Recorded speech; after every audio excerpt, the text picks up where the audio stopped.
Hello friends, welcome back to UKSG Green 2025.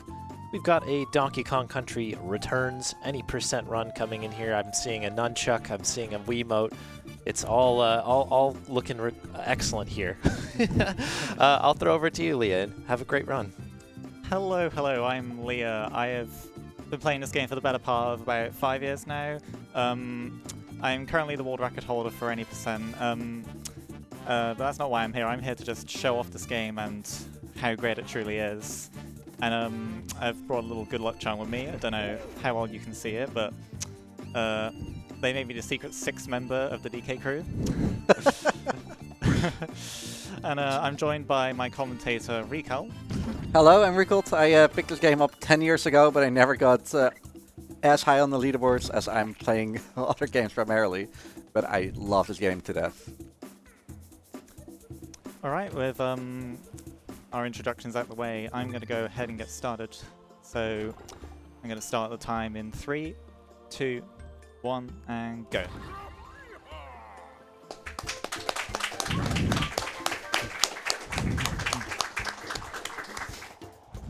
So the story of this game is really intricate. Some tickies came in and hypnotized all the animals, except for Donkey Kong, because his brains are a little bit... oh no. Oh no! A little bit too peanut-sized to be hypnotized. And now we're on a mission to get all the bananas back. Part of me was like, what if I get world record in this run? Okay, I think that's already not happening. I mean, maybe if World 3 boss is nice to you. Maybe. Yeah. So as you can see, we're just rolling around. We're just getting Diddy Kong, and now we can infinite roll all the way to the end. And as you can probably see, I am actually shaking the Wii remote for all of this stuff. I am. I'm so happy you're using nunchucks, Stress, by the way. Yes, nunchuck. I feel like playing this with just the Wiimote feels kind of wrong to me. Some people like it. I'd say there's honestly like a 50-50 split in the community between like nunchuck and Wiimote players. I am not part of the Wiimote gang. It is actually faster in some levels. Nunchuck is also faster in some other levels for different reasons. I'll explain those when we get there. Yeah, for the most part, nunchuck feels like the way to go for me. So one thing you might have noticed, well, definitely noticed as soon as I mentioned that I'm playing with a Wiimote and nunchuck, is that I'm actually not playing the recently released HD remake on the Switch. This is for a couple reasons. I mainly just think that the original Wii game is the definitive edition for speedrunning, mostly due to the physics being very solid on the Wii version, I think, compared to the 3DS and the HD versions. And I also need to point out that the Wii version has much faster loading times. If I was running HD today, I'd be here for like another 10 minutes almost. It's... God knows how that happens, to be honest. It's not fun. Yeah, physics subtly changed the loads indeed, and at the start of every run, or every level, we can just immediately zoomy away. However, on the Switch version, we have to wait until the load is done, and so you're seeing Donkey Kong standing still. I can go! And then after a second, he can finally go. Oh, sorry. Those are the subtle changes, pretty much. Something I've been doing in this level is actually climbing by holding diagonally upwards at a 45-degree angle. For some reason, that lets you climb more quickly, and it's actually quite significant. It's like a 1.5 times speed increase compared to just holding up. Again, I'm not sure why, but that is a thing. And something actually, if you're playing with the Wiimote controls, the acceleration you get when you start climbing up a wall is faster. So that is a disadvantage of nunchuck. However, the control schemes kind of break even across the whole run because nunchuck saves time in some other places.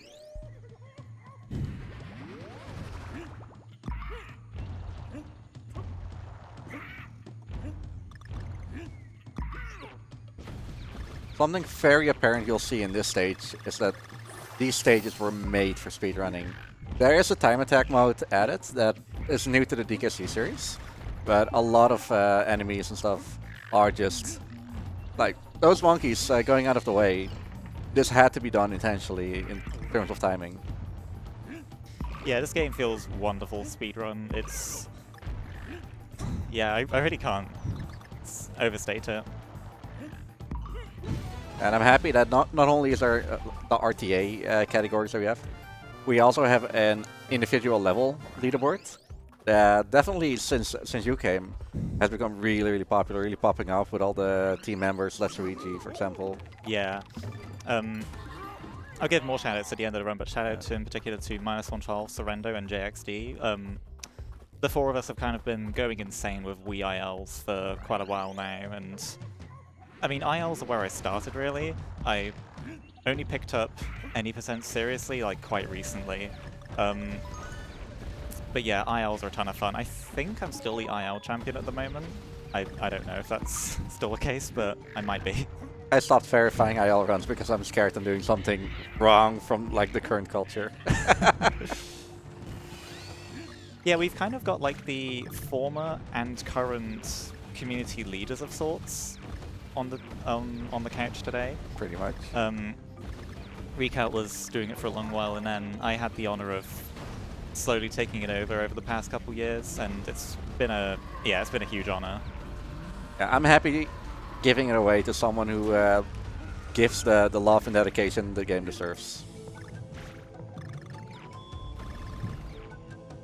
These rocket barrel stages, not rocket barrel, these barrel stages are lovely. You have to like remember what to do, where to go. There were some skips in there, some intentionally, some less intentional. And then the last dragon had so many runs without that. Just not paying attention, you know? Yeah, you kind of have to stay focused for most of the run. This level might be an exception, this is the first auto-scroller, but yeah. Oh, one thing about that kind of level actually, a couple of the skips you actually need to be holding right while you're doing them, because that actually does make you move in that direction when you're taking a horizontal cannon. And some of the skips are only possible that way.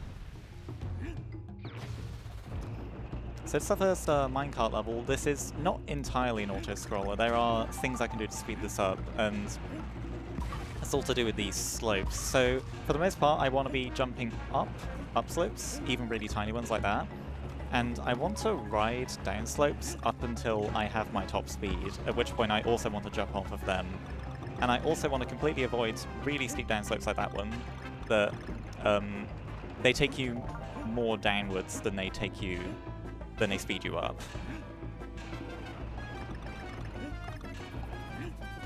Oh, I didn't jump over the puzzle piece.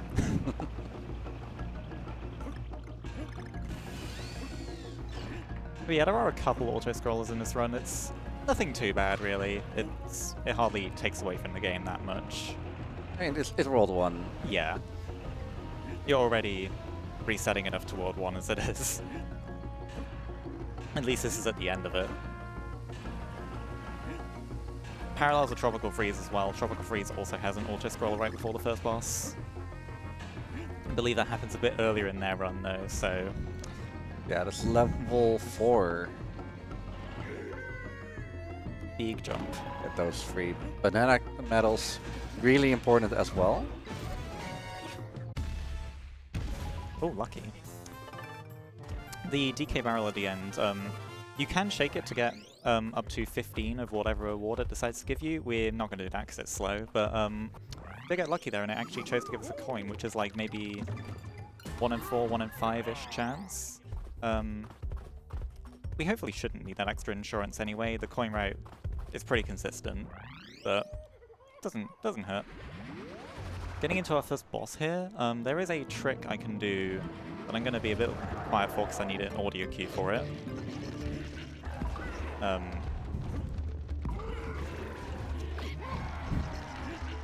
I didn't get it. You can hit Mugly and stop him on the left side of the arena. That saves like 3 seconds if you get it. It's about a 6-frame window, so not the worst thing ever, but the cue is a little weird. I have kind of an audio cue for it. I think I jumped a bit too early there. Oh. Yes, in an incredible twist from Mario games, making you hit the boss 3 times, you have to hit this one 9 times. Yeah, so it mentioned that most bosses Oh, not most. Some of them 3 times. This one 9 times in 3 phases of 3. The next boss is kind of an except. Okay, maybe it's all over the place. Yeah, it's kind of all over the place. Yeah, in Tropical Freeze, it's more consistent. It is 3 phases and each 3 hits. Yeah, pretty much every boss in Tropical Freeze has 3 phases, kind of. Also, I want to mention, at the end of those boss fights, you can actually go crazy shaking the Wii Remote and Nunchuck to beat up the Tiki. It's fun for anger management if you're grinding a really frustrating IL or something. But unfortunately, it's slower in an RTA speedrun. Little cheeky banks chain there to get an extra coin. Wall 2 is like... There are a couple difficulty spikes in this game, and Wall 2 is the first one, I'd say. World 2 is the hardest of the early game worlds, so the first 4 worlds, World 2 is kind of the hardest one. Nice. That is a frame-perfect trick, and that saves about 2.5 seconds. It's frame-perfect because, kind of an oversight, Diddy's hover being bound to the same input as the bounce button, and that means that you have to basically time it frame perfectly to both get the speed and also the high bounce. There was also a little 2 or 3 framer trick at the beginning of that last section, which is fairly consistent. I've gotten fairly consistent with it, but it is quite difficult. 2-1 is like one of the 3 early game killers, I like to call them, all of them in World 2. You can very easily choke in World 2. Bit chill now until the last 2 levels of World 2 though. This level has a trick I'm really looking to hit. Kind of a fast cycle that'll save about 4 or 5 seconds if I hit it. Not for about half the level though, so cool. Motion detection on this thing's a little wonky. That's fine, I can play around it.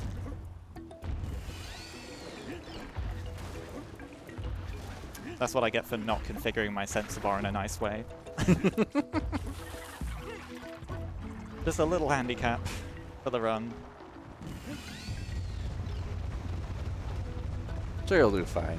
Yeah.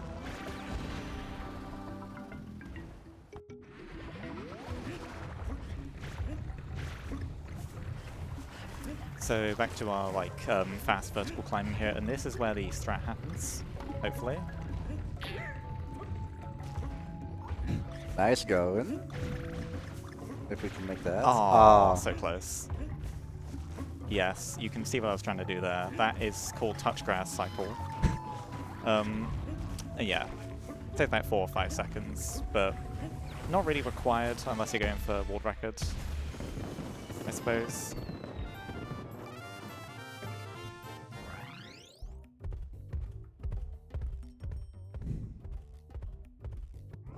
Imagine sitting here for longer, you know?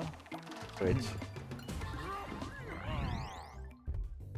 We have our first longer auto-scroller level coming up right here.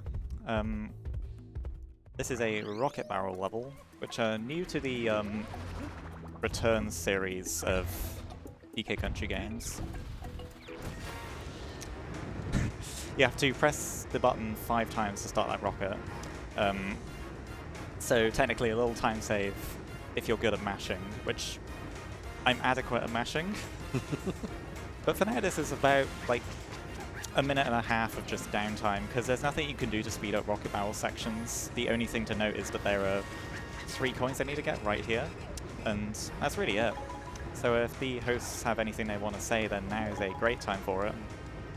Sure thing. Yeah, this run is so cozy. I have to wake myself back up here. It's kind of kick back with the music and let it go. I'd love to remind everybody about the Jack and Daxter incentive that we've got. So Jack and Daxter isn't coming on until a little bit later this evening, but we've got quite a hill to climb here. If we raise £500, that will unlock the Obama Jack bonus mod showcase, which should be quite an interesting showcase indeed. So be sure to donate, of course, towards Crisis, and when you donate, be sure to tag in that incentive so that we can hit it. If we get a good jump start now, that will hopefully get us across the line by the time the run comes up. Speaking of Crisis, probably worth mentioning that they are a charity that's supporting people out of homelessness for good. They achieve this through the education, training, and support with housing, employment, and health. 90% of your donations will go towards supporting Crisis, and another 10% goes towards UKSG's future events. Perfect timing. We're at the end. We are getting bananas. I wonder, can I put the sensor bar in a better location here? Of course. Maybe that will help. Maybe it won't, and I've just screwed myself over. Who knows? Is the sensor bar necessary for this part? Not for this part, but for pretty much all of the level gameplay it is. Yeah. I gotta say about the motion controls, I actually love the motion controls in this game. Controversial opinion. No, I like it too. I actually tried playing HD with the Joy-Cons. However, the shape of the Joy-Cons, the placement of the right analog stick just doesn't feel well, so I went to controller. Yeah, I think the motion controls in this game are incredibly responsive. They feel really good. Compared to some other Wii games, NSMB Wii, I think the motion controls are pretty much the best they've ever been in this game. If anything, I feel like I find it easier than buttons, although whenever I'm playing HD, I do still prefer to opt for buttons. Yeah. Before, if you wanted to play this game with buttons only, other than 3D, which I know you do as well, you had to get the Chinese NVIDIA Shield. And not an easy thing to do, I tried. So, coming up at the Stormy Shore, this is where the difficulty peaks a little bit. Yes, this is the second of the early game killers, as I like to call them. It's a very intimidating level. You can get through it pretty consistently. I do a little... Oh, whoops. I tried to do a little bounce off there to avoid that jellyfish hit. Unfortunately, I didn't get it, but it doesn't matter that much. That does mean I'm going to have to lose a little bit of time here just stalling to grab another Diddy barrel. Oh. Could have grabbed that more cleanly. I'm intentionally doing a jump here because that throws in an extra roll, and every roll you do loses 2 frames, but in that case it actually allows me to get under that tentacle 100% of the time. Really nice. Intentionally take damage here.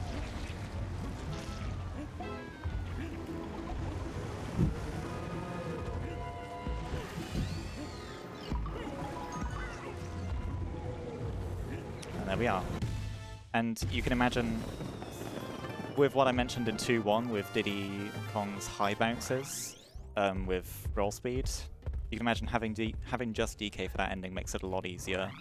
That does mean that we need to do 2-7 without using Diddy Kong, which is a little annoying because we don't get him until near the end of the level. And for the record, this is the third of the early game killers. This is probably the easiest one to take a dumb death in. Especially if your motion sensor doesn't work. I mean, the premise of the stage is pretty logical, however, sometimes the, well, knowing where the borders are kinda jank. And at the middle of the stage, that was really clean as well. The middle of the stage, yeah. Oh no. Oh, okay. Oh no, please. No, of all stages. Alright. Actually, no, it's fine, it's fine. I'll have to miss a cycle now. I can wait here. Yeah, this is where you normally want to wait anyways. You can get to that stone, that first small stone there, normally, but... And I can take this rock. Good thing I know the backups. I hope so. I know for sure you do.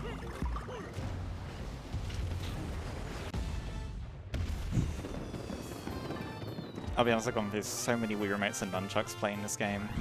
I swear they never last that long. It's really a shame. I'm still on my first.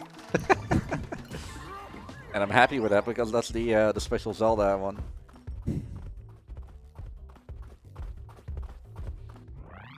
And yeah, we're getting the crabs as a boss kind of a letdown in compared to Mugly.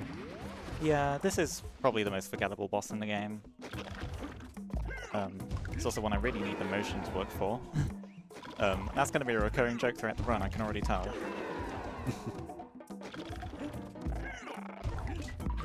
So yeah, you can't jump on them instantly, you have to wait a little bit, but it's not too bad.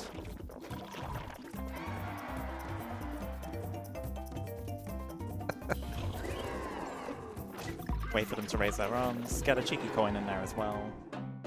And then we just rinse and repeat, and that's this boss. Pretty chill. This is also one of the 2 levels that makes a walkathon of this game impossible. You cannot beat this game without rolling, and this is one of the reasons why. Good to know. So move a bit faster this time. If I wait right around here... Oh, whoops, never mind. I got my cues mixed up. If the crab stack had spawned closer to the middle, I would have had to wait around there. But, oh well. You want it to spawn as far to the left as possible, ideally. Oh wait, that's not left on the stream end. There, that's left on the stream. Yeah, around as far left as possible. Because then they will take the least amount of time to raise their arms. There was still a sub 20 World 2 with all of the motion chaos. You know what, we're still kind of cooking. And World 3, I think it's a little bit of a step down from World 2. It's also one of the shorter worlds. Yeah, only 4 stages compared to the 6 we just did. And stages are pretty chill. There's a lot of interesting speed tech, but not... I mean, for me at least, not a lot of painkillers up there. I have to turn around before I grab that vine because DK has a little thing called, we call it a ledge hop, basically, where it allows him to grab onto platforms more easily. Well, this is a 2-frame jump, I didn't get it. If I'd gone late, that would have been a problem, but I started going for that now. Ooh. I'll be fine. Yeah, DK has a little ledge hop range that allows him to clip onto platforms more easily. And at the beginning of the level there, like 30 seconds ago now, I needed to turn around before that, otherwise I couldn't have gotten the ledge hop onto the platform after the vine. Shout out to DK in the background. With a Wii mode in this game. Yes, they actually changed it to a, I think a Joy-Con. A Joy-Con, yeah. In the HD remake. I'm not sure, what is it on 3DS? I don't know if they changed it on 3D. I think it might just be a Wiimote on 3D. It probably is, yeah. Shout out to Returns 3D, by the way. It's the most underrated. It's the most, by far, most underplayed version. It's a little shame it doesn't get the love it really deserves. Oh no.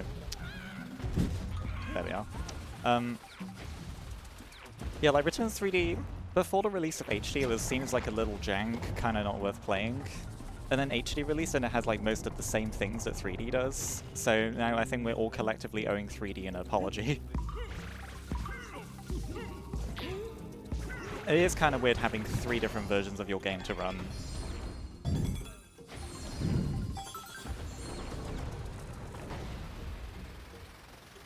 Especially because they all have like different physics as well. So they're not comparable really, for the most part. They all have different leaderboards. This is the longest normal level in the run. And I think longest normal level in the game, actually. The only one that's close to this is 2.6, which we didn't play in this run.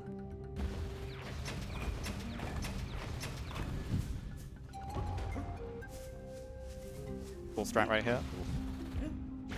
Aha, you can stand on that. That was actually found back in 2016, but it was completely forgotten about until I found a random video showcasing it in 2021. It's found by a random German guy. Speaking of, there are a lot of German runners for this game. They love their Donkey Kong.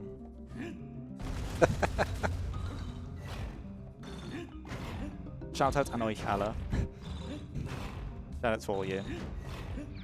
Yeah, and I gotta give them to Mr. Tiger. Mr. Who we Tiger. rivaled with, yeah. Mr. Tiger, Mr. Uncreative, Let's Luigi, all of them. Koopy Doo.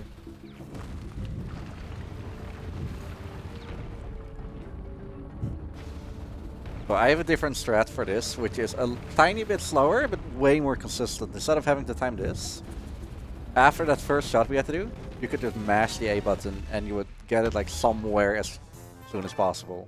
Yeah, you basically, if you miss a shot, then you don't immediately die. You have like 3 Backup barrels, and then you'll just bonk off the mouth, fall into one of them, and then you can shoot again. You'll land like somewhere in the middle or second half of the last shot.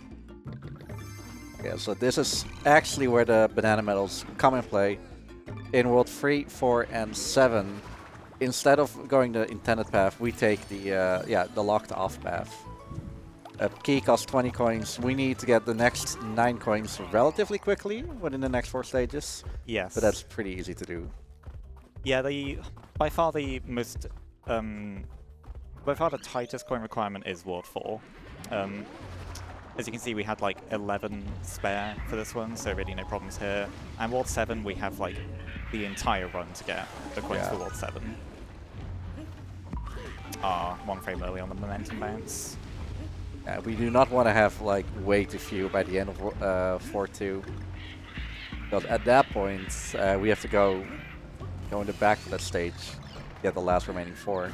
Yes, if you don't have 20 coins by the end of 4-2, you have to take a slower route at the end as a emergency backup. We're doing really well on that front. Slightly sketchy ending here, possibly, because I only have 1 heart. I intentionally waited there because I wanted to activate the circular platform, but I also did not want to activate the shark, because that would have been bad news. So waiting there a little bit makes it so the shark doesn't kill me.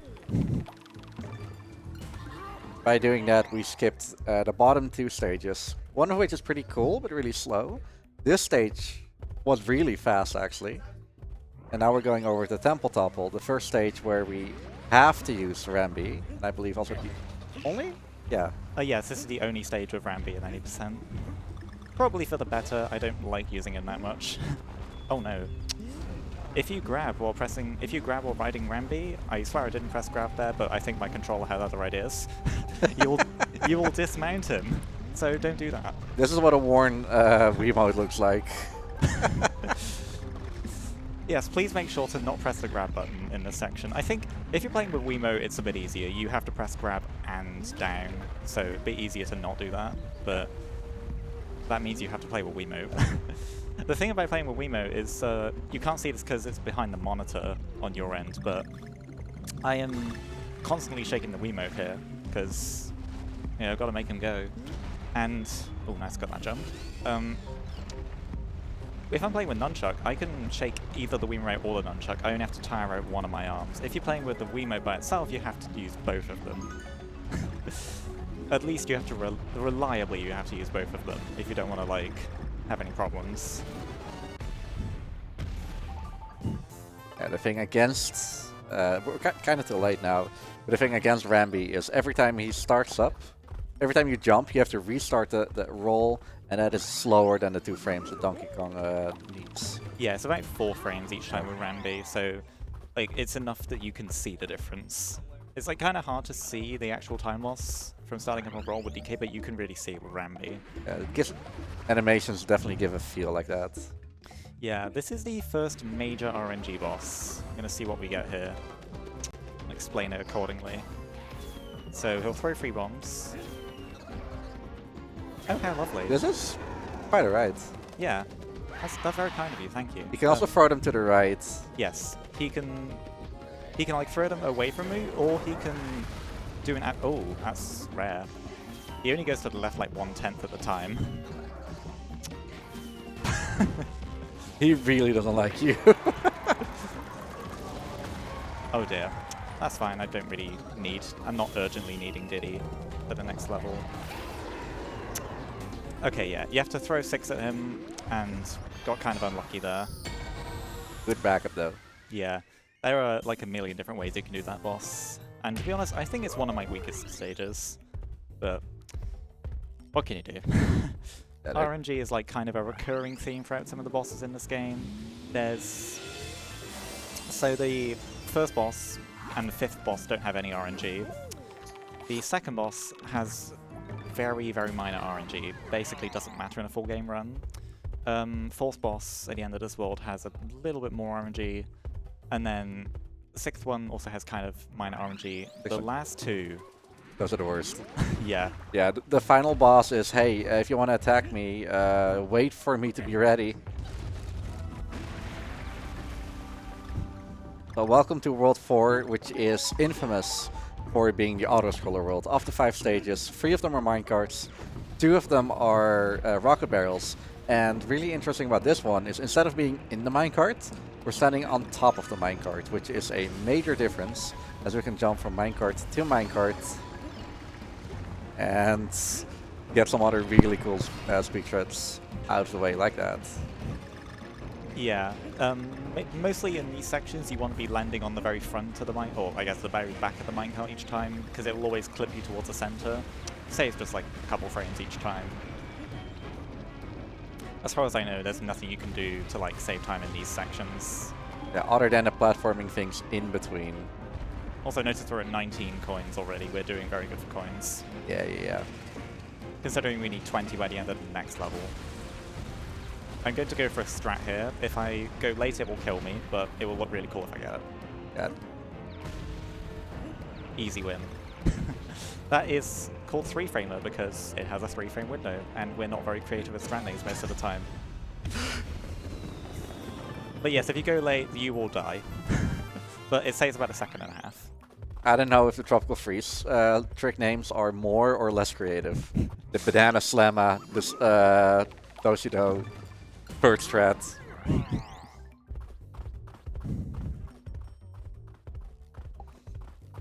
Oh yes, one of the only regional differences. This level's name is spelled with apostrophe N apostrophe in the PAL version, and it's spelled with an ampersand in the American version. Except in HD, where it's spelled with an ampersand in all regions. Unfortunately, we didn't win that one. Blasted United States.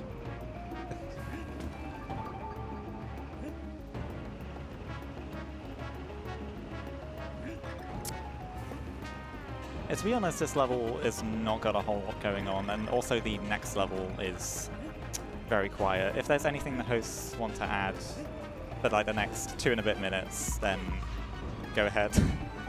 Sure thing, yeah. Let's see. Another friendly reminder about the Jack and Daxter, the Precursor Legacy incentive. Again, that run is coming up later this evening, but we've got quite a hill to climb here. Looking to raise £500. We are at 60 currently. So yeah, please get those donations in. It's to unlock the Obama Jack bonus mod showcase. Again, every time I read that, that's such a funny, I don't know, incentive to have. The note here just says, can we raise £500? Yes, we can. I don't have an Obama in my arsenal, otherwise I'd try that, but it's probably best that I didn't. Other than that, just be sure to follow UKSG over on Blue Sky. It's at uksgmarathon.bsky.social, and you can get all the updates for that there. Looks like we're at the end of the level, so I'll throw it back to you. You got a whole new another stage, right? Yeah, we've got another like, we've got a rocket level here that has absolutely nothing to talk about, unfortunately. Yeah. So yeah, about two more minutes to you. Excellent. Okay, no worries at all. What else can I talk about here? Why don't we, this is a pretty good one, why don't we thank BSG for continuing to support this marathon. They hold regular gatherings in the Netherlands. They've supported UKSG right from the beginning by spreading the word and providing us with a channel to stream on for past events, among other things. So do mark your calendars. BSG Annual 2025 will happen on August 9th through the 16th. And it's going to be streamed over on twitch.tv/BSG Marathon. _marathon. Oh, thank you very much. BSG This is why it was timely. I knew I'd get... This is why I'm here. That's right. Yeah, keeping me in check. Thank you very much. I've been listening to too much Donkey Kong music and just letting it flow. This is all about flow here, right? Yeah, very flowing game. Fun fact, actually, the music for the rocket barrels, they're all the same, except every stage has a little variation to fit the theme. Yeah, it is kind of it has its own little arrangement, right? It Yeah. kind of goes through. Yeah, I played the HD one that you were talking about earlier on Switch. That was my introduction to this particular game. It's such a good one. Yeah, it's still really good, unless unlike the things that we mentioned earlier. But it's still a really good game. I would recommend if you want to play DKSR now. Yes, there's a kind of a booming HD community at the moment. At the moment, it's the more popular version, although we are still maintaining a healthy amount of activity. Yeah. Even though I don't think HD is the definitive edition for speedrunning, I think it's definitely the definitive edition casually. So yeah, if it looks interesting, then definitely try it out. Yes. But also, while we were talking about BSG, I just want to shout out, I think it was last BSG, Time Link ran this game with Recount on commentary. Yeah, and Tiny Tim was in the background as well. Everyone is here. Right, we're finally at the end of the slightly boring block. Back to some more interesting stuff. But before that, if you want to see an HD run, check out next SGDQ, where our boy Spike Vegeta will actually perform a run. Original mode even. Ooh. Not even opting for modern mode, where you have 3 hearts instead of 2 per Kong. Yeah, shout out to Spike for doing, I believe, the first major marathon run of this game back in AGDQ 2013. It's a very fun watch.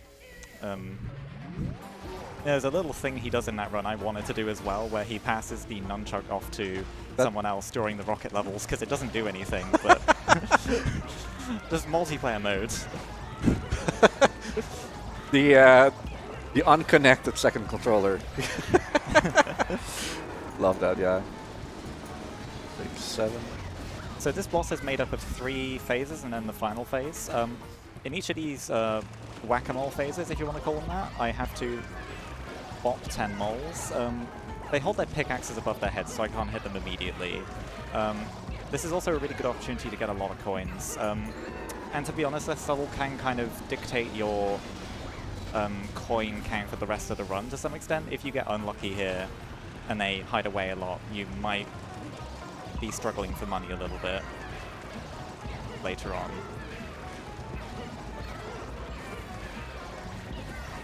Nice. And I didn't get a chance to mention this, but if you got to look at the cart that's left standing at the end of each phase, and that will tell you how far away the train will be. So now we're in the Max phase. This guy's called Max. We got to actually land 4 hits on this guy, shake it up a little. He will not be in the first 2 carts that shake, so you have 2 safe spots. Alternatively, you can stand on a cart where you might show up and get a quick hit like that. So there's something that Spike taught me. Hands! You saw Tropical Freeze, I assume. It was a magical run together with Kuiper Don't Care and Ghost Kumo on commentary. Fortunately, I had no voice at that point and we had to do the DK rap. Was not a good idea.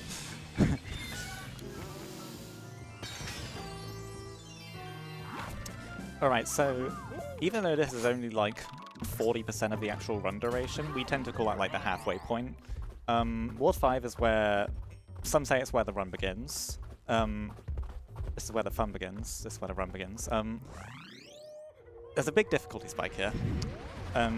It's not the last one, but levels in Ward 5 are a lot harder than anything we've played up until this point. Nice 2-frame cannon shot there to take no damage there. Yeah, there are a bunch more places you can die in World 5. If you complete a run that has a death, there's a pretty high chance that happens somewhere in World 5. Not so much in this level, I might jinx myself by saying that. I'm going to regret that in like 30 seconds, aren't I? Next stage. Not so much in this level, but the next 3 levels after this are going to be very precarious. And this is actually the level where Nunchuck saves a good amount of time over Wiimotes, so they do kind of even out. Namely because the Wiimote, because you only have access to a D-pad as opposed to like a full joystick's worth of inputs, the Wiimote has a run button to enable you to go like at slower speeds and stuff. The thing is, you need to hold the run button to hover at full speed with Diddy's jetpack. But the run button is also the grab button, so that means you will just grab the vines. The Nunchuck doesn't have that restriction, so you can actually hover past all the vines at full speed, and that actually saves about a second in this level. possibly more depending on how safe you play it with Wiimote. Now that one's out the way, we are going into what I like to call the Gauntlet of Ward 5. So 5, 2, 3, and 4. 5-2's not so bad in terms of taking deaths, but this is just a very difficult level to optimize. I'd say this is one of the best levels in the game for speedrunning. There's so much you can do here. It really tests like every ability, I think. There's a lot of places where you can get hurt, like there. However, every 10 seconds there's a DK barrel to pick you back up. Maybe not 10, but you know. Oh yes, and a bunch of skips in this level. Yeah. I think this level probably has the most skips we do in any percent.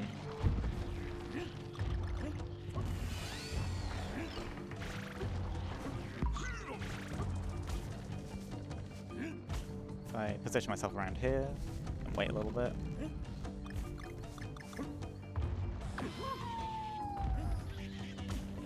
There's a little visual cue for this. When I pass a rope, I will jump. That one. This is one of my favorite strats in the game right here. Very minor, but I love it. Big jump. Oh, didn't even see that one before. It saves like 2 temps or something. It's super minor, but it's super easy to do. I'm gonna go for a scary thing here. Oh, this is scary. Oh no. That's the second time we're... yeah, she's doing the same obstacle. However, this one is just a little bit further away. Yes, that strat only saves like 2 seconds. It's obviously very scary to do. If you miss it, you die. I've actually like not missed out on a run until now, so interesting that happened there. I'm not going to try that again. You get the gist of what would have happened if I had hit that. Yes, there's only like a 2-frame window for that. I go for some fairly risky strats I probably shouldn't go for sometimes, but that's the Ward Record mindset. That's also the Ward 5 reset jail mindset. Getting a run out of Ward 5 can be the hardest thing ever sometimes.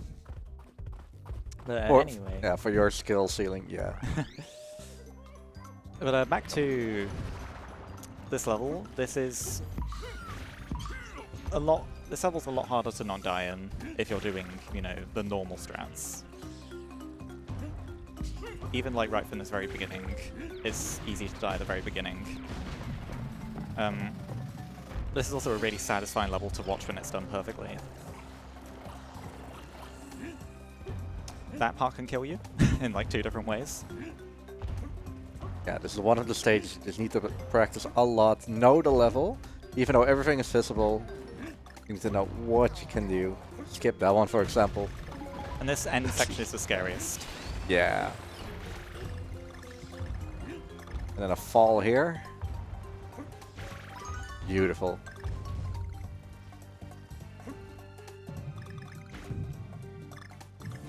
Don't go too fast here, you'll miss this platform if you go too fast. And that's pretty much perfect. Pretty much an ideal 5-3. Always like to see that. And it does not stop there, because the next level is also really scary. It's also a really fun level, but it's very scary. You'll notice in this level that it does not have any Diddy barrels until the very end. Which means that in time attack mode you have to play this with just DK, which is super fun, but it also means that if you die in any percent, or whatever other RTA category you're running, you have to do the whole thing without Diddy, which is quite sketchy. And to stop my position there and wait for that totem to meet a tree in the background, that's my visual cue. Full jump as soon as I go off this platform. Yeah, it is interesting that time attacks are not representative of full game runs. Yeah, about like half of the levels you can like practice for any percent. You can practice them in time attack. The other half you can't. Oh. Okay. This is a very funny backup. Can't believe I actually had to do that. I slightly missed a bat there, so the quickest backup if you know you're not going to make it is to go into the bonus room. But aside from that was fine. Fine, there's fire in the building. No, no, no, no, let's not do that again. Oh yes, if you jump too early, you can hit the ceiling of that. You can hit the roof of that totem's mouth and die. You can. There's a little hole underneath the gold barrel. You can fall into it. You can actually only fall into it in the Wii version. In 3D and HD, you can. Your hitbox is bigger, so you actually can't fall into it. But in Wii, you can. But back to a more chill level, and this is a very fun one to watch. It is very fun to do, even. Yeah.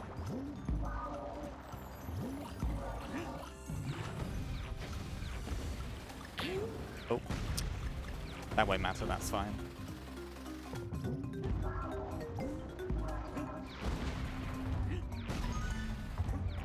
Other than being really fast and really precise and a little bit when we're going horizontally, there are some really, really interesting skips by firing at a specific spot.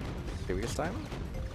Yes, there are some skips in the ending section that we really only do in ILs. They're way too risky for full game, but Yeah. you can break this ending section in like 3 different ways. You can cause the camera to get stuck and freak out. You can get out of bounds in this section, so you're not in the barrels all the time. Really fun to mess around with that section.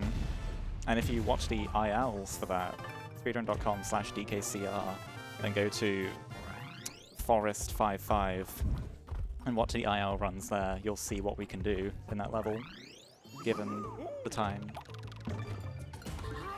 Oh yes, arachnophobia warning for the next like minute and a half. If you don't like spiders, avert your eyes now. But if you do like spiders, I'm indifferent to them. I mean, I don't mind them. They're a necessary thing in the world. This is probably one of the more memorable levels casually. They are, yeah. The music, the visuals, it all just gives you a little feeling of terror. I need to go fast.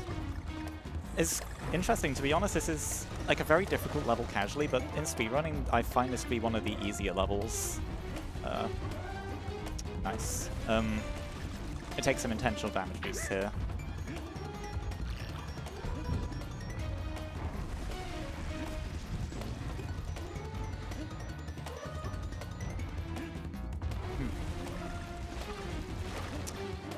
And that's pretty much the end of the level. A little sneaky strat coming up here. Shout out to JXD, this is JXD strat. If you mash the A button there, or the 2 button if you're playing with Wiimote, you can shoot out of that cannon way sooner and save like 0.8 of a second. I don't know why it works, but it does, and JXD found it. He's a legend. Yeah, back in the day, people just waited there.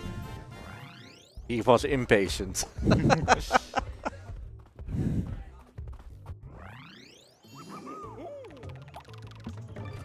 I see it also worth noting, given that we are at UKSG, but myself, -112, and JXD are 3 of the best IL players currently, and we are also all British. Oh, whoops. Right, this boss is very difficult. This is the hardest boss in the run. I'm going to mostly focus for this. Unless something goes wrong. And Mango Ruby's position mainly has to do with where you are at that point in time, and the rest of the run, the rest of the stage is dictated by how fast you do it. Because you can see these 4 of them are just running around, and being slow on one means that it's completely different another time.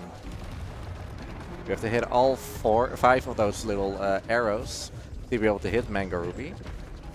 This is smallest they are right now, and that is quite a right run. Pretty much perfect. Perfect. Let's go for that.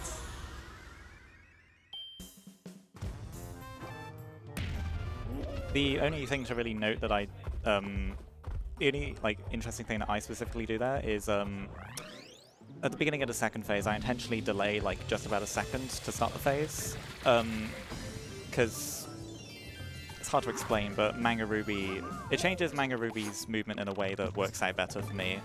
You're kind of pace locked in that level to some extent, but yeah. World 6, I think, is about the same difficulty as World 5, but it is, I believe World 6 is the longest world in the run. like 8 levels to do here, including the boss. This is a very scary section right here. Okay. I reacted to not getting that.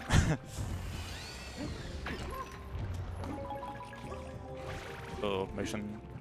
I swear that's my motion sensor. Oh, okay. Sketchy. It's fine.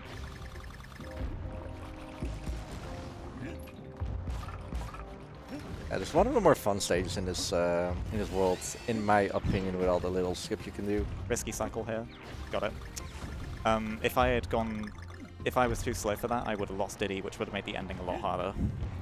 But thankfully I got that to work. Right before that last checkpoint, I intentionally like stall a little bit because that makes that cycle work out a bit better.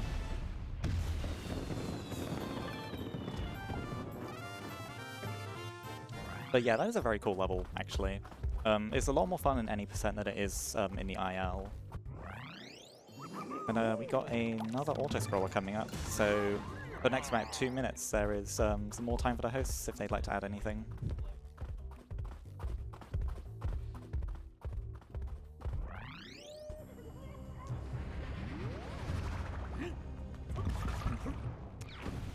This is just another minecart section. Not too much going on in this level, really. Yeah, at the end, there is a pretty interesting thing that also happens in the one minecart level we skipped in World 4. You know what it is? Bombs away. Yeah. I mean the obstacle itself. What is it? The wheel of yeah. track that you're driving in. Yeah. This level, I guess, if there's anything interesting to mention about this level, this is one of the only ILs that is currently known to be maxed out. Regrettably, I'm not one of the people in the max out, but there are about 4 people who have the tie currently, the perfect task tie in this level. It is very difficult to get. All of the little bits of tech you can do really add up, and it's kind of impossible to know how good your run is until you've finished the level.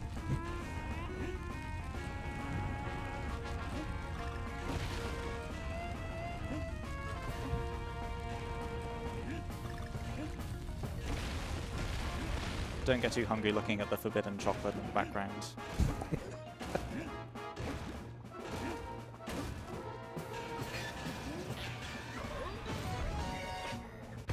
I need to go to Greg's after this run. Good call, good call.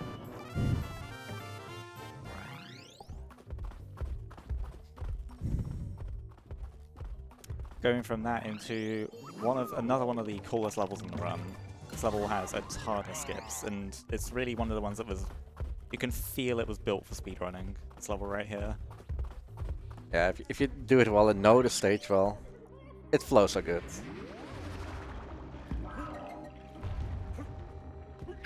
Oh, motion, please.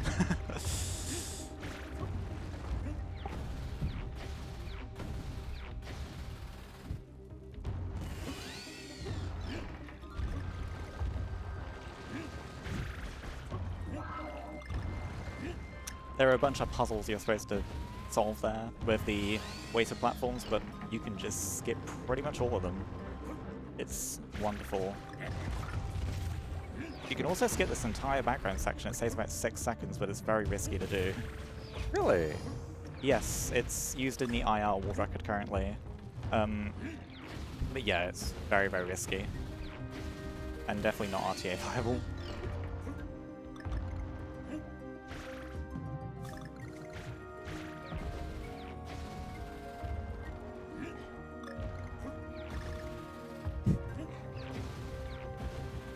Nearing the end of this one now.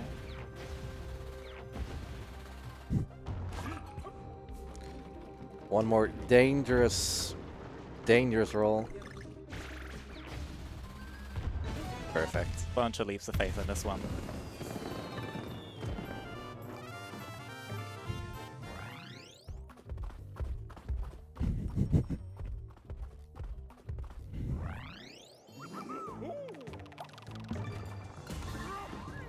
This can be a rather scary level. I think this is probably the scariest level in World 6.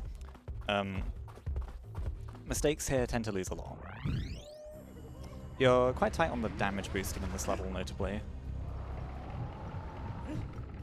Oh, I gotta wait a little bit. Oh.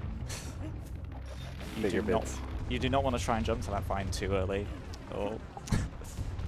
Or go too early.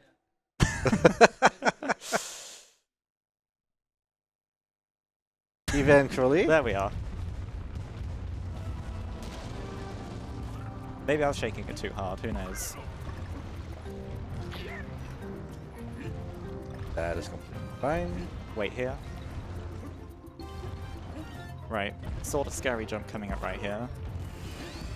Got it, I think. Yeah. It's like a fairly small window for that jump right after the checkpoint, but nailed it.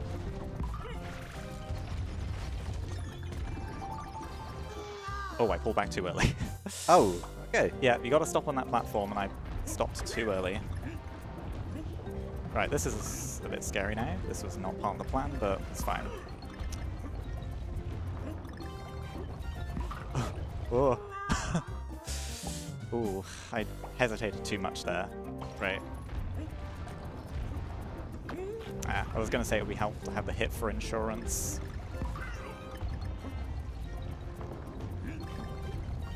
There we are. And back on track. Oh my god, I did it again. This level is really something. Right. Take 4.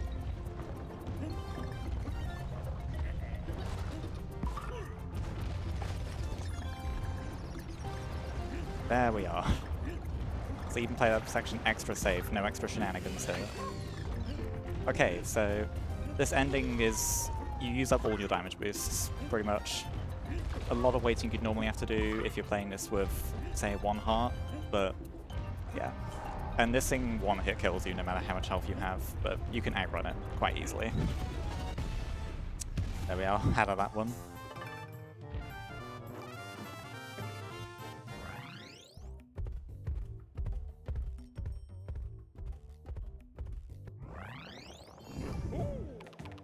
Right here, we got the last level before the boss. I actually think that I have the most issues with this one. Mostly because of the start here, especially if you have no Diddy. Yes, ideally you start this one with no Diddy in any percent. I grabbed into that ceiling there because grabbing into a ceiling or a wall will reduce the amount of speed you lose. If you specifically grab into a wall where you would otherwise bonk, you actually just kind of glide down it instead, which is really helpful in some places, especially one of the levels in World 7. To be honest, this next section is pretty chill from here. It's mostly the first half of this level that's a worry. But I mean, I said this is the last level before the boss, but I also said this is the longest level, no, the longest world in the run, so this level must be pretty long, right? Or maybe there's something else. I mean, you also said that 3-2 was the longest stage. I did. What am I hiding? Or what is the game hiding from us? I don't know, what are you hiding? My lawyer advises me to remain quiet. Fine. And do a cheeky little jump here to fall a bit faster. And yeah, finally on the move again. That's not entirely an auto-scroll section. That previous section is not entirely auto-scroller. You do have to get down. The moment you get down to the bottom, the angry fireball will catch up. He played Mario Kart and knows how to rubber band. So there it is, final level before the boss. Or is it? Oh no, we have to take the long way around. 2 more levels. We got 6-6 glitch. Yep, 2 more levels here. Yeah, generally we reset here, right? It's a massive time loss to get that. I've played 2 whole more levels now, but they're pretty good. Great, the crabs are back somehow. Yes, this is a pretty interesting level. Kind of beach and the cliffs, kind of. This level has a couple scary sections. This is actually a level where I died in the world record for this category, believe it or not. These platforms, do not trust them. Those platforms are awful. It will look like you can stand on them when you cannot. You will fall right through them. Nice momentum bounce. I'm gonna go for a little risky jump here. I might regret it. Cool. This looks cool. You should just hover there, but it just looks cool to not hover. Right, scary strat coming up. Perfect. I needed to get that kind of bounce off that crab in the previous section for that to work. Those vines are kind of activated the moment you touch the last checkpoint. And yeah, you need to be fast enough to grab it. It helps if you do not hold the grab button until you actually are completely covering the vine, because for some reason if you hold the grab button before that, DK will like actually slow down a little bit in the air, which does also make that section a lot harder, that strat a lot harder to do with Wiimote. So, not strictly a time save because you can still do it on Wiimote, but it's a lot scarier. And the name of this level is Global Cycles. A bunch of cycles are set in motion from the very beginning of the level here.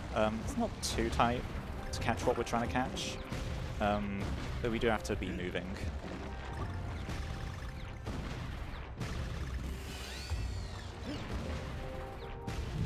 In your knowledge, how many of these stages that we do have global cycles? To be honest, not too many levels actually have... Have disconnect threads, yeah.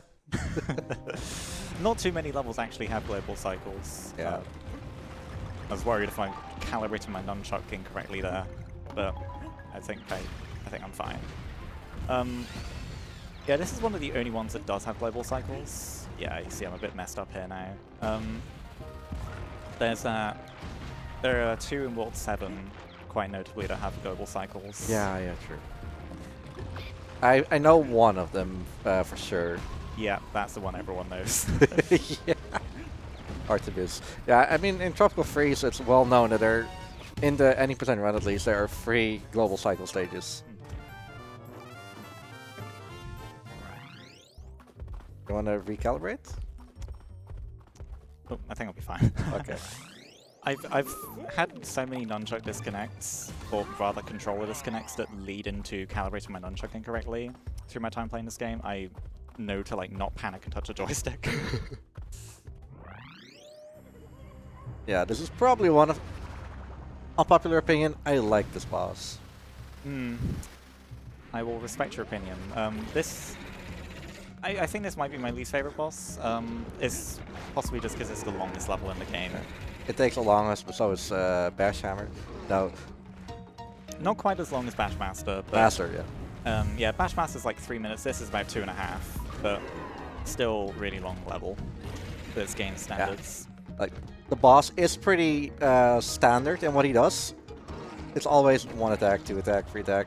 The only little bit of minor RNG it has is whenever he dashes into the wall, not this part, but whenever he goes faster, he can go either, he walks backwards. He can either go a little bit, a middle bit, or a long bit, all the way to the end. At first, he already did the middle one, which is standard. And after that, the RNG kicks in. Yes, so we don't know the exact odds, but you can estimate around a 1 in 9 chance to get the perfect luck here, which would be 2 short walks. First one's coming up right here. Ah. Middle. If he gives you a short walk, he'll always have the same boulder pattern up at the top. If he gives you a mid or long walk, I believe it can vary. But it does allow me to immediately know if I'm getting a short walk, which is really helpful. Also, if I were running 3D or HD right now, due to questionable design choices, I would have to ask you to lower the volume in the phase transitions here, because for some reason the crowd gets very, very loud, but they toned it down in the Wii version, or rather, it was always low, but then for some reason they raised it in the remix. We do a little strat here to skip this attack completely. And the very nice thing about this boss is that he will always give you a heart if you need one, so you're never in danger of losing Diddy. Alright, second walk coming up here. Ah, no luck. Actually, average luck. That's fine. We take that. Yeah. The other bit of RNG in this boss is most noticeable in his last phase, the speed at which he turns around, like right there. That's a good one. If he does a slow turnaround, it will lose about like 0.7, 0.8 compared to a fast one, so you really do not want that. But that's mostly important for ILs. And would you believe it? Hands. We're done with World 6. And I'd say from this point the game undergoes another difficulty spike, to the point that I'd say World 7 is the hardest world in the run. Generally, consensus is that the hardest world is anything from World 5 to the end, but I personally say World 7 is the hardest. We've got a very pretty level coming up here. You may know Sunset Shore, a level in World 1 that is cursed to appear on every Nintendo desktop wallpaper back in 2011. The level that looked with the silhouettes, but it was orange.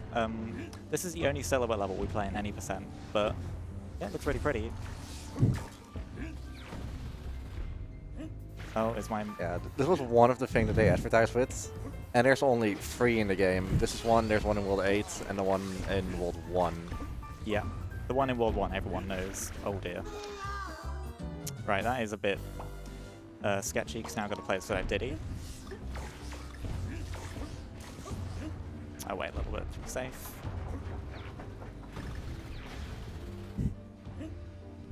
There are some little Easter eggs in the background, however we pretty much missed all of them already. Yeah, there was a Mr. Game & Watch in the background right at the very beginning. And the Krite Skull. They did something similar in World 1 in Tropical Freeze. With a Metroid ship. Yeah, there's also a Metroid Easter egg in 6-7 actually, which I forgot to point out right at the very beginning. I could have gotten past that guy a bit sooner, but I messed it up a little bit.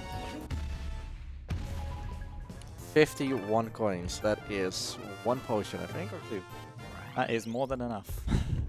That is true.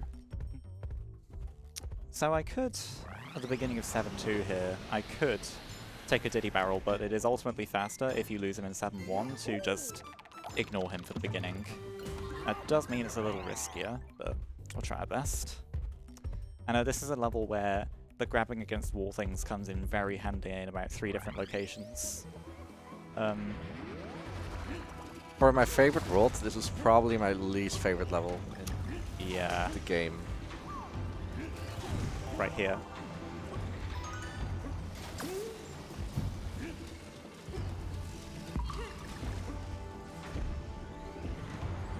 Right here. Oh no, I went too early. I need to be in that grab state when I'm hitting the wall. I wasn't quite there.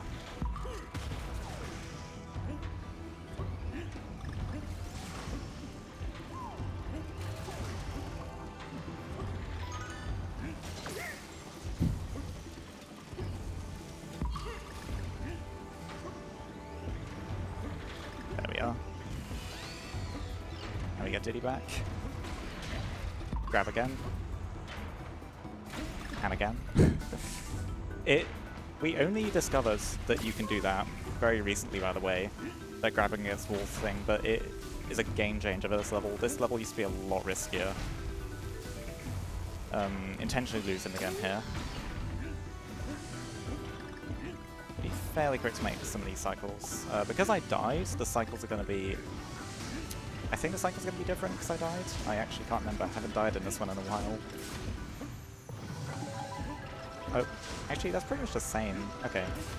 Sometimes the cycles will change after you die, but I guess it didn't here. Yeah, that seems familiar. So we're going to make our last shopping trip now. We're actually not going to just buy the key this time. We needed 40 coins coming into this one. Yeah, I may or may not have spoiled it already. Going for a banana potion, which we'll explain briefly, and the key to go to the shortest stage in the 80% run. Yeah. And that's really a handy little shortcut.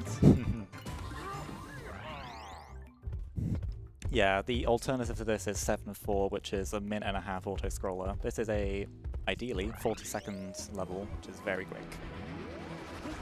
Oh dear, my movement's already become sketchy because of the motion sensor. The bane of the run.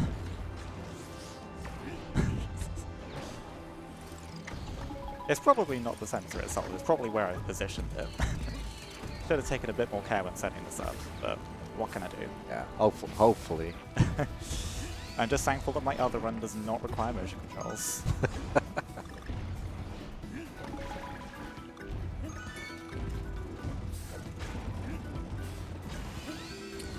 I jump to be safe here. This cannon will activate as soon as you land on those hands, so ideally, if you're fast, you can just roll onto those hands. If you're a bit slow, you need to jump onto them, otherwise you'll want the wall. Yep, very quick level though.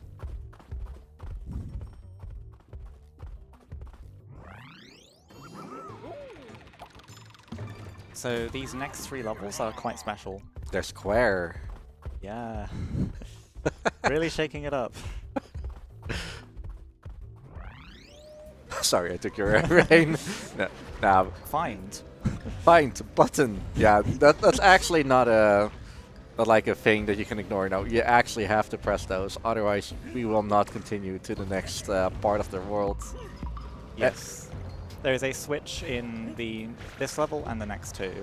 And yeah, we need to find it. And this level has the most time-consuming one. It's coming up right here. Boop. And now we wait for like 30 seconds. Slowly spinning around. Yeah, at the very least, this is the easiest one to find. Yes.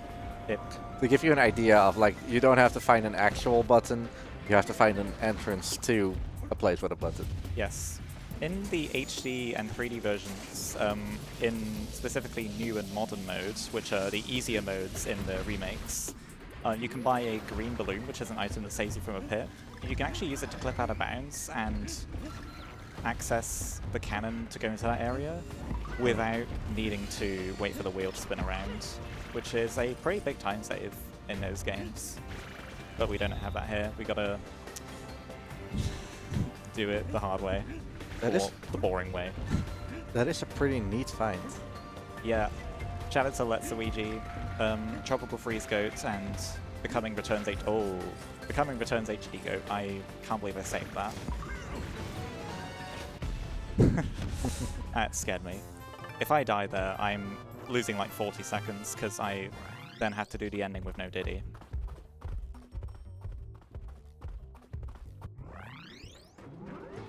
And normally there is kind of a cycle you're going for throughout the whole level. That piece around the ending barrel is set in motion from the very beginning. I believe it even continues when you're in the switch room. So ideally you can make a cycle where you can shoot into a gap earlier than normal. The problem with that is that you just have to know you're going to make it because you can't see the gap until you have already done the input. Moving on to this level, this is one of the coolest levels in the game. My favorite. Yeah.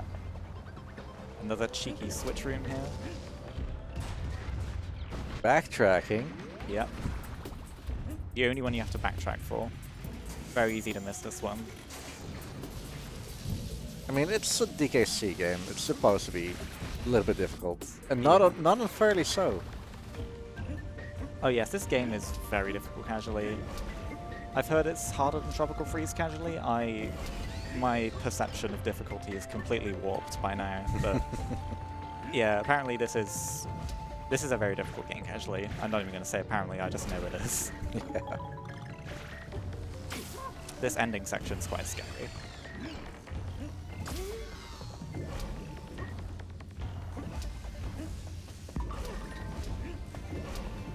Yeah, that's not how I do it. Nailed it. Oh no. Alright. There we go. Okay.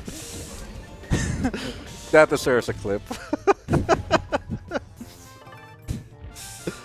I can't even say commentator's curse. I am Runner's curse. Well, we're out of that one now. That is one of the harder levels in the run, for sure. Maybe like top 5 most difficult levels in any percent.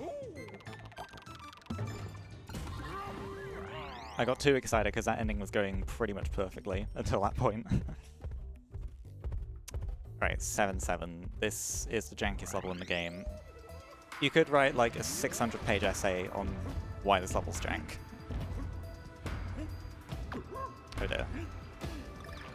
Actually, that's fine. I'm not going to die. Just going to miss a couple cycles.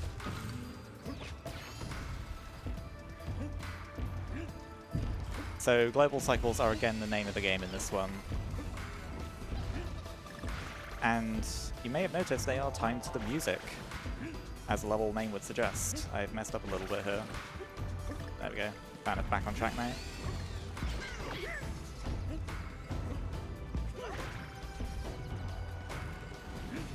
There we go. Bit sketchy, but back now.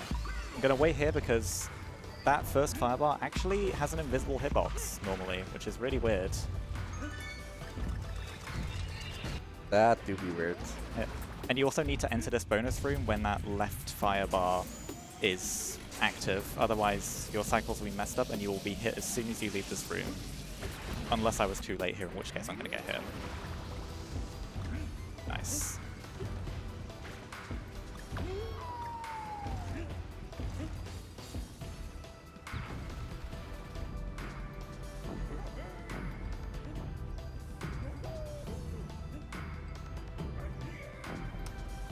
I tried to do a silly strat. I tried to do something silly, I paid the price. I was wondering what happened. You can, if you jump at the perfect time, also you don't have to go back there, by the way, thankfully. If you get a switch and then die, you do not have to go back for it. But,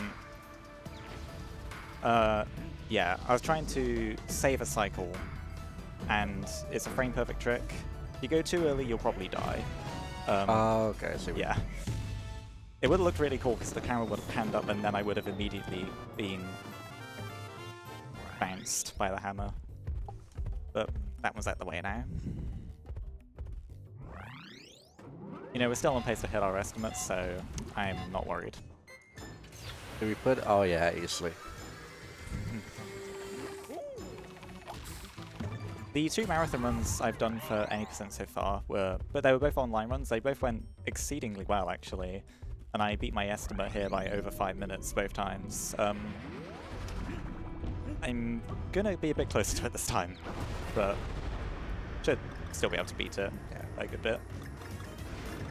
This is a very special level. It's kind of a one of its kind. So this level has none of the side modes, so time attack and mirror mode.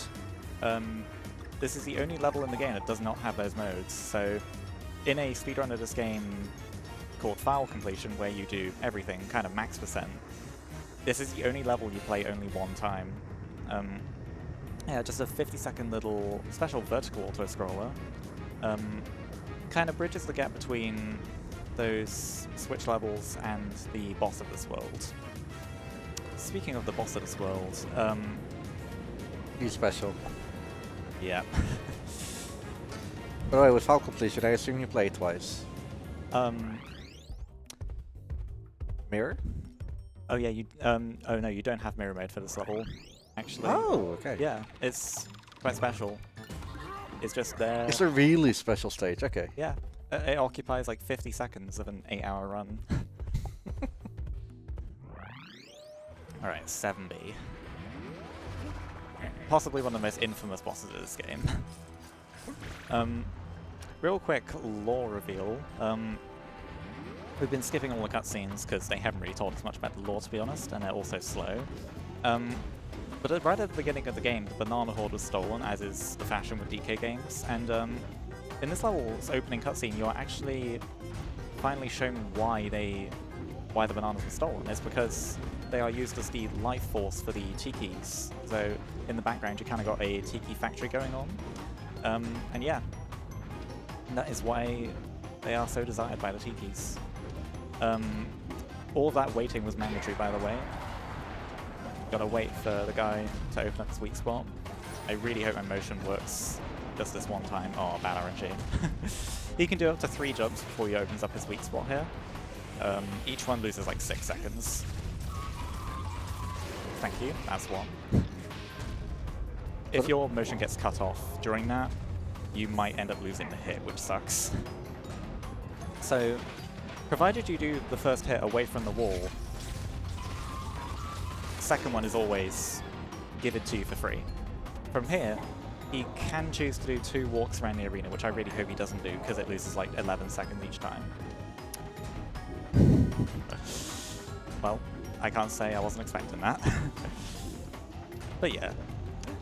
I mean, at least this didn't happen on wall bracket pace. It's always what I say when I get bad RNG. Oh, another one. You can tell if he's going to give you one because he will raise his leg higher. But with any luck, he will now go and quickly give us his last hit to finish it off. Potentially take damage there.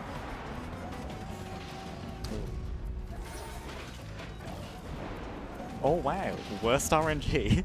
This is pretty bad. This is the worst possible pattern. Wow. Very glad that did not happen on World Record Pace. Yeah, that's probably about 45 seconds lost to the best pattern. There's nothing you can really do. That's what... oh, actually. Close to the wall? Yes. Go! Nice. That is really difficult. I got so caught up in explaining RNG, I forgot to mention that you can quick kill the last phase. You get all 3 hits at once, and it's actually harder on the left side as well. The left side, he will end up on the left side if you get perfect RNG. He will also end up there if you get worst RNG. It's slightly harder compared to the right because on the left there's a little bit of a gap between the boss and the wall. But yeah, on the right there's not that, so you have a bit more wiggle room. But yeah, that saves about 20 seconds. Very glad I hit it. And we equipped our banana juice at this level. Everyone's forgotten to equip banana juice in this level at least once. Yeah, You'll see why we need it. You take so many damage boosts in this level. None as of yet, but it's going to change quite quickly. Surprisingly, I get here with like 4 or 5 hits normal. For you it's 2. I'm going to jump when this thing goes up. That allows me to hit the ceiling, and I get a little ceiling boost there by grabbing when I touch the ceiling. That saves like a 1/10. I want to break that block before I get hit there, so I stick to the left.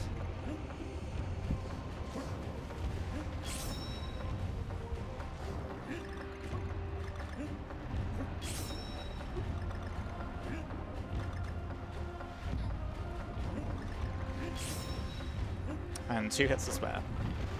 Technically 3, because I still would have had an extra wound if I needed to, but yep. Special golden DK. That's the last time we'll see him. Yes, it's commonly accepted in every category that you need to use banana juice at that level to be safe. So we've only got, I believe, 6 levels left in the run now.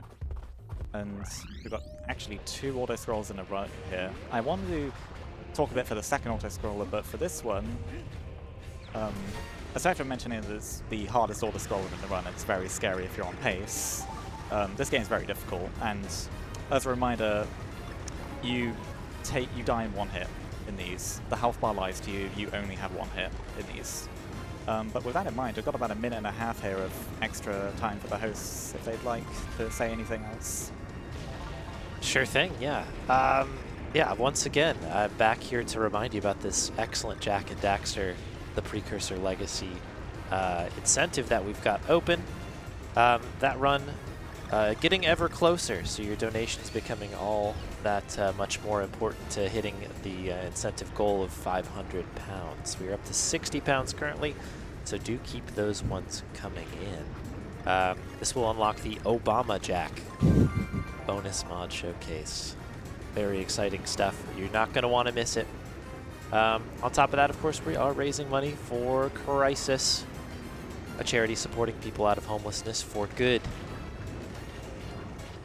They'll achieve this through education, training, support with housing, employment, health, and of course a reminder that 90% of your donations, hopefully towards that incentive, will go towards Crisis, and 10% goes towards UKSG's future events. Speaking of which, don't forget, if you do have a Twitch Prime, you get a free subscription to a channel, and we'd love it to be the UKSG channel as well. That is the end of the level. Is that a good transition back over to you, Leah? If you'd like. There's honestly... There's a little bit going on in this level, I guess. But in the second half of the level, I could pass it back over to you if you have anything else. But aside from that, this is the last auto-scroller in the run, kind of. With an asterisk. It's the last minecart level, for sure. And in this first section, do not jump at all, because then you'll pass through that rail, and that will allow you to get enough speed off the last rail to completely clear that gap.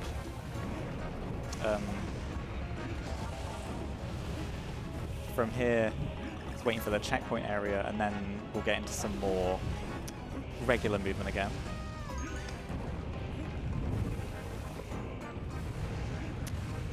This auto-scroll is not so scary. It's not as bad as 8.2, but still got to be alert. This section is nowhere near as bad as it looks right here. And then the rest kind of explains itself.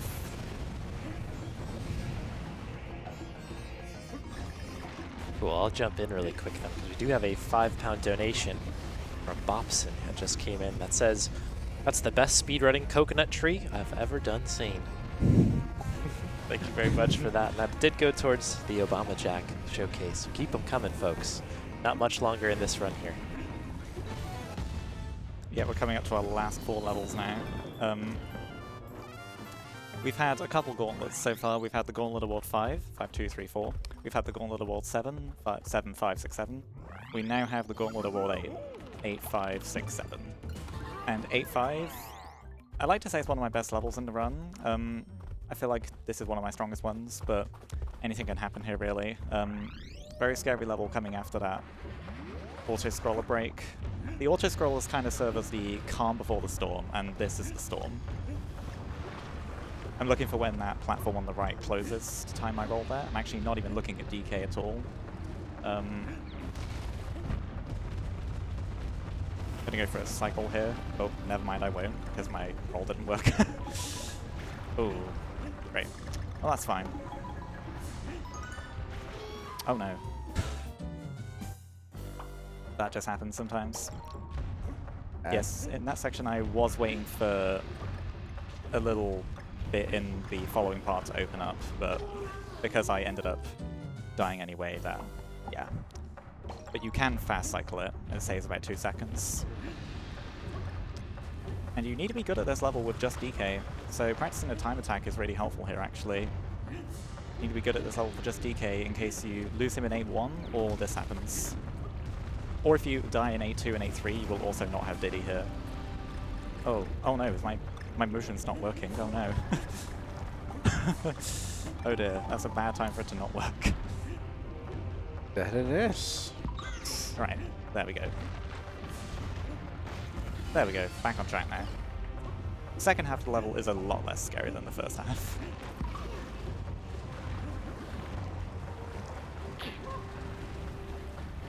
Got a fairly scary jump here. That should be fast enough. Yep, just fast enough to get into those fireballs. Alright, you clean that up. But yeah, that is another very nice application of the grabbing into walls thing.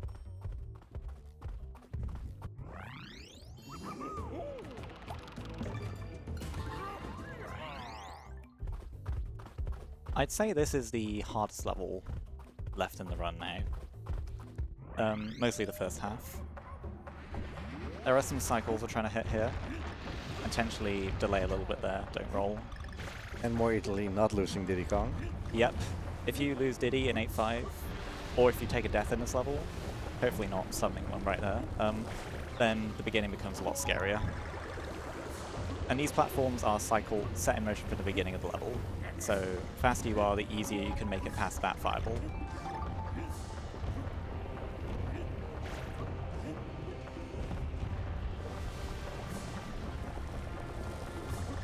very easy for a speedrunner to actually go forward, thinking there's nothing here, and then a giant wheel drops on you. That happens to everyone at least once. Yep, it's happened to me. So now we're kind of in a little bit of an auto-scroller section, but if you look very closely, we are actually slowly moving towards the right, and you can probably guess what else is at the right of the screen, just off screen. So what we're going to do, we do something special.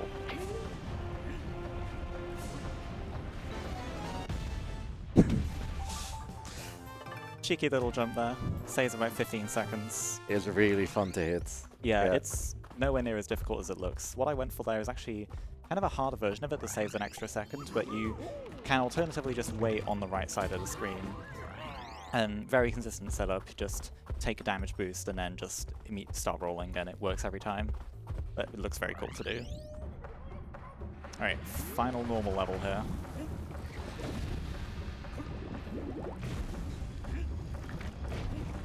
Oh, that was really tight. Nice, got all that right.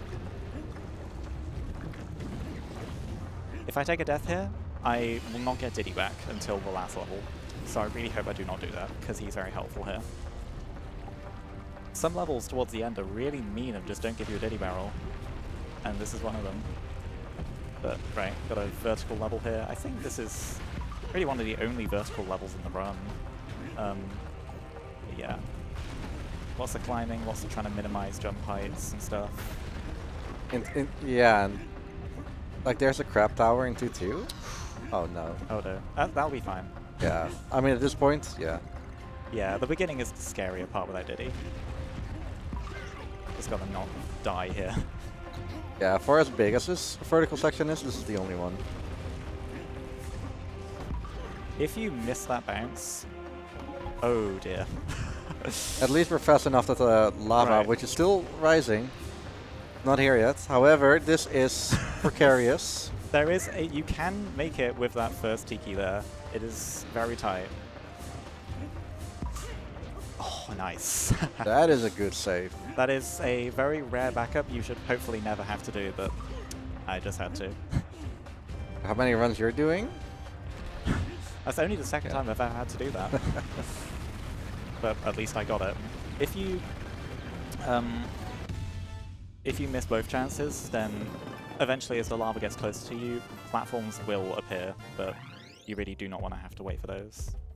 But with all that said and done, we are going into the final boss. And thankfully there is Diddy Kong right at the beginning. So, this boss actually opens up with an auto-scroller. Our very special final auto-scroller of the run, and another vertical rocket one. So during that I'll explain how the boss works, because really anything can happen in the boss fight itself. So Tiki Tong is made up of two phases. He is made up of the hands phase and the head phase.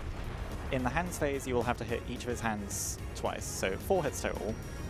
The first hit's always given to you for free, but he can optionally deny you a hit 3 times after that, each one losing about 4 seconds. In the head phase, he will give you the first hit for free again. You need to hit him 3 times. He can do 2 hits in a row, but he can also do pretty much any number of attacks between hits, which is unfortunate, but what can you do? He can waste just over 30 seconds between attacks if he so wishes, culminating in a total possible time loss, or rather time difference, between best and worst RNG of about 1:15. So this is a really brutal way to finish the run, but with that said and done, let's do this.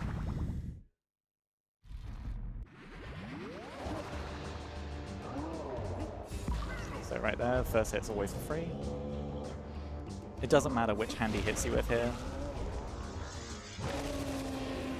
So from here, he can have his palm down, which we want. That lets me hit him.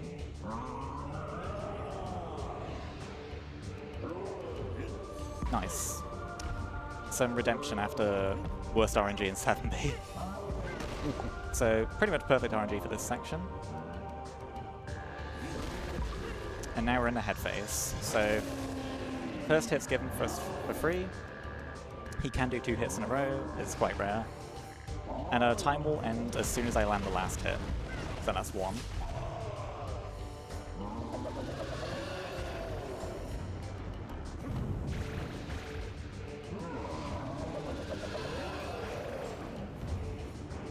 He can really do this as much as he wants.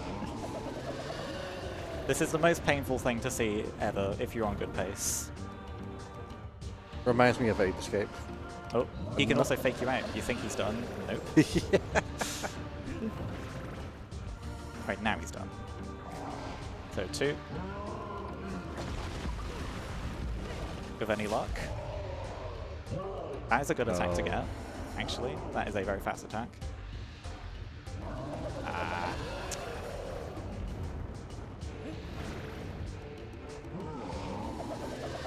Okay, getting estimate is random now. I think we can hit it. I think we can hit it. He should be right here. Right, get right in time. And boom.